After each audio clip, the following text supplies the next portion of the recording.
Well, my personal story began 20 years ago when I was suffering from postnatal depression. I didn't know I had postnatal depression.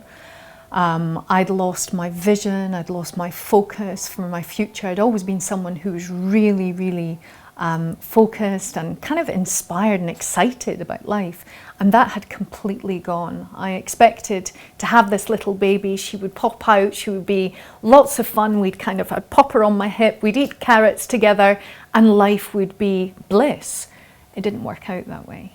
Instead, the poor little soul, she cried from 3 months right through to a year old. And in that time, I went from believing in myself, believing in my life direction. I had such a strong identity and a really positive identity. And through that change, I lost myself. I lost my belief in myself. My thoughts started off with one negative thought, so I believed I was a useless mother.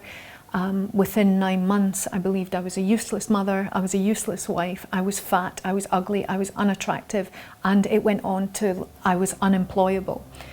And what was really interesting is it was a subtle change, and I think that happens when you lose your confidence and your self-esteem. It doesn't happen overnight, it's a gradual erosion.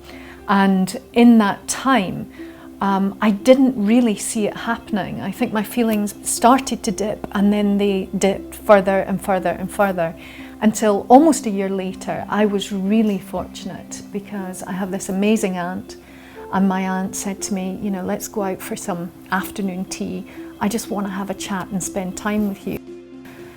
And it was a big thing for me to say, okay, I'm going to get someone to look after my baby whilst I go out and have some time for me. So that was a big step. That was the big, courageous first step. I went along to afternoon tea, and my aunt said, you've changed, something's different. And I couldn't see it. I knew that I'd lost my focus, I'd lost my vision for life, but I didn't feel so fundamentally different. But as she pressed me, I started to cry. And I remember saying, I don't know where I've gone.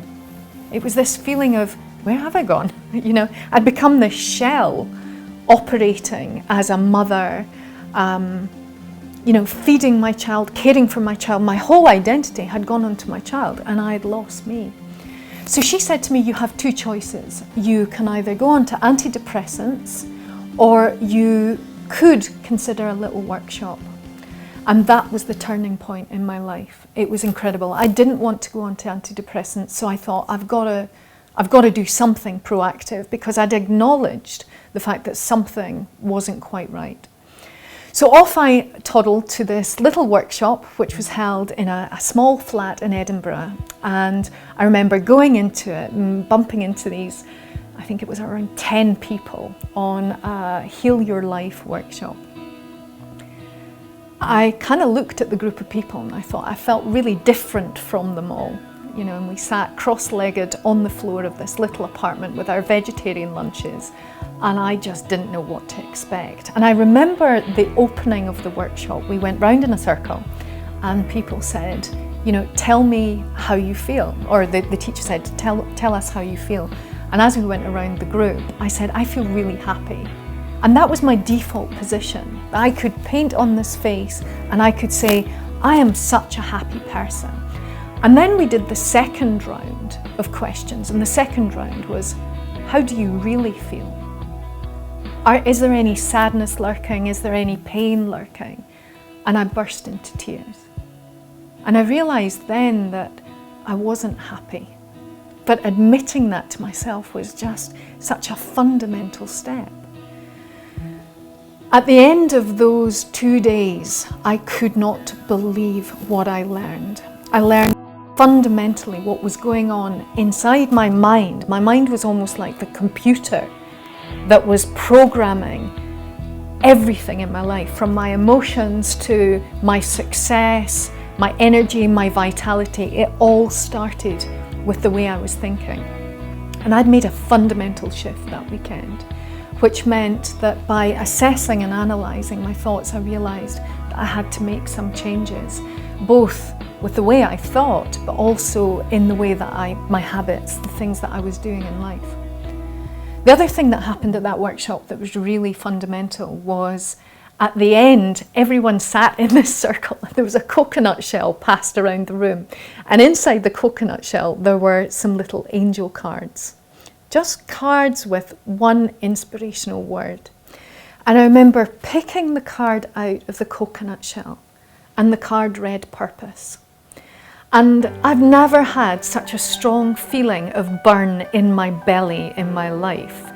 And I knew that this was what I was going to do for the rest of my life. It was so clear. The only challenge was that the feeling was I knew I needed to share this information with people.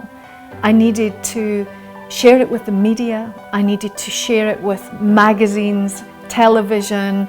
I needed to stand on stages and speak to women. But I'd never done any public speaking in my life. So as well as finding my purpose, I was also confronted with my greatest fears.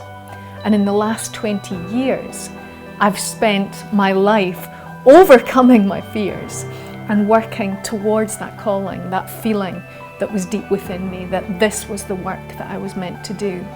So I went from a life of